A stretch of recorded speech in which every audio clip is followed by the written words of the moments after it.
Programming languages and tools for embedded system design. We are using different languages like assembly language and high level language.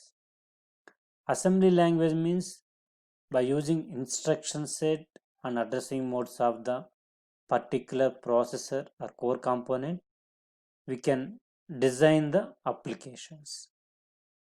In case of high level languages, instead of knowing this addressing modes and instruction set, you can use common languages like C, C++, like that, or proprietary languages.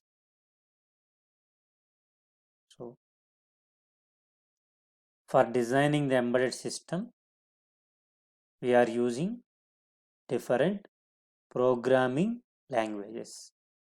First one is assembly language. In the assembly language, we are using the instructions for designing the applications.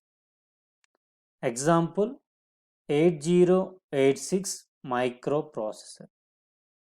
In the 8086 microprocessor, we are using the addressing modes and instruction set for designing the applications based using 8086 microprocessor, like addition, subtract, arithmetic operations, logical operations, string operations, or data transfer from one to another, are basic applications of embedded systems. So the main advantage is we have full in-depth knowledge in this addressing modes and instruction set. We can efficiently utilize the memory. That means code length will be reduces. Code length reduces means execution time reduces, means speed increases. So efficiently design the product if you know the addressing mode and instruction set in depthly, or good command on this one. The disadvantage is it takes some time to learning this instruction set and addressing mode. This is specific to the specific processor. If the processor change means automatically we need to know the whatever the new one we are using in our application. We need to know about the addressing modes and instruction set. It is somewhat difficult and it will take some time for getting the command in that one. So to avoid that one, they are designing the high level languages. Instead of knowing the processor specific instructions and addressing modes, if you know the common languages, we can design whatever the applications on any processor if it supports.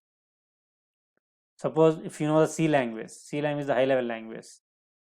If you are using C language, we can convert the C language code into whatever the processor we are using in our application, corresponding IDE tool code.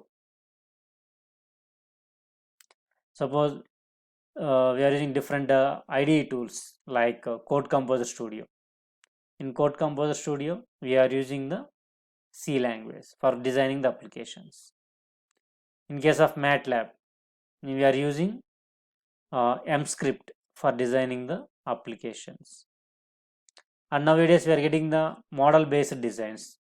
Instead of writing the source code, by using the toolboxes, we can add these toolboxes and get the response quickly, instantly. So that reduces the uh, development time. So development time reduces means within that time we are designing the product and release into the market and getting the maximum margin. That is the advantage of the advanced tools. Advanced tools. So the tools may be IDE, integrated development environment. So we can go through step by step. In the beginning days, we are using the editor window for writing the source code. Next, we are getting the assembler. Assembler is a software tool which converts assembly language into machine understandable language like .asm and assembler .asm. Next, So assembler, we are using the assembly language. Next, compiler. Compiler converts high level language into machine understandable language. Example, C51 compiler. For designing 8051 applications, we are using a C language application, Turbo C compiler. Turbo C compiler.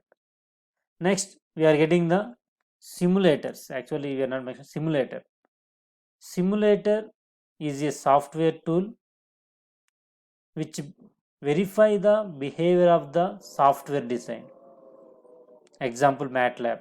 MATLAB simulates our design, so we can get the response in the graphical manner. In case of assembler and compiler, in the digital information like letters and digits, we are getting the response. But if you are using simulator, we can compare the response in the graphical manner. Is it better or not? So example, MATLAB for simulator. Simulator is a software tool which verifies the behavior of the software design. Example, MATLAB. Next, emulator. Emulator is a hardware circuit which verifies the behavior of the hardware design. So emulator example is in circuit emulator, ROM emulator. So whatever the application you want to design, you can implement that logic in the emulator and connect it to the desktop and other peripherals as like your design, system design, embedded system, and get the response. Next, after simulator and emulators, we are getting the IDE tools. Instead of using individual tools like editor window for writing the source code, assembler for converting into machine understandable language, or compiler for converting into high level to machine understandable language, or debugging tools for debugging the code, for all these things we are using IDE tools, integrated development environment tools. Here integration means they are integrating all these tools into the single tool. Example, Code Composer Studio. So it contains editor window for writing the source code, compiler window for converting high level language into machine language. Next, debugging. Bug means error. Debug means removing the error. So once we compile or simulate, we are getting the syntax errors only. If any errors in the syntax, we are getting syntax errors only. But functionality deviation we can check by using the debugging tool. Like suppose we are adding two numbers, 1 plus 2. 1 plus 2 equal to 3. But if we are getting 3.001, that means that 0.001 is the deviation. So why we are getting this deviation? We can verify. That will be verified. Instead of verifying entire code, we can set the breakpoints step by step up to first 10 lines, next up to 20 lines, next 30th line, next 40th line. So we are verifying the entire code step by step, and we can check where the deviation will be occurs. Why we are getting that 0.001? So where we need to modify the code, that functionality deviation will be identified by using these debugging tools,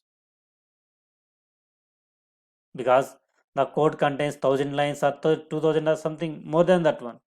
So at a time it is difficult to uh, analyze the code where the deviation occur. So at that time we can use debugging tools and set the breakpoints and verify the behavior, functionality behavior up to that breakpoint. Whenever the deviation occurs in that breakpoints only, we can modify. Instead of modifying the entire code, we can modify wherever the functional deviation occurs.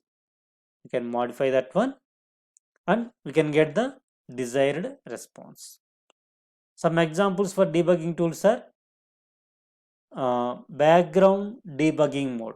BDM or JTAG debugging tool or Nexus or whatever. In the laboratory we are using different types of debuggings like CRO.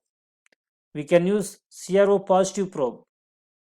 So to check the our design circuit response input side, we are getting the 4 volts voltage or not, or we are getting 4.01 voltage. So we can connect that CRO positive probe wherever we want to check the response. Suppose if you are connecting at the input point, we are checking input voltage, that is exact 8 volts or some 8 point something voltages. Next, at a particular node, either a transistor input side, a collector side, emitter side, wherever we want to check the behavior, at that we can connect the CRO positive probe and check the response. Is it in the desired manner or not? Similarly, multimeters, analog meters and digital meters, they are giving the digital values of that one. Is it in the desired manner or not? All these are debugging tools. BDM, JTAG, CRO, digital and analog meters. These are the debugging purpose we can use. Next, linker. Linker links all necessary files and generates the absolute object file. Linker links the all necessary object files and generates the absolute object, the final object files. It can combine 2 or 3 more files. Suppose arithmetic operations. Arithmetic operation contains addition one file, subtraction one file, multiplication one file. Like they contain individual files, the corresponding object files. So this linker links all these files and finally generate the arithmetic object file. Next, this loader loads that object file into the loads this object file into the particular place. That place address will be given by the location. So like that, we are using different languages like assembly language and high level languages and tools, EDA tools for designing the PCB, IDE tools for designing the code or applications, and all these one we can use for designing the embedded system.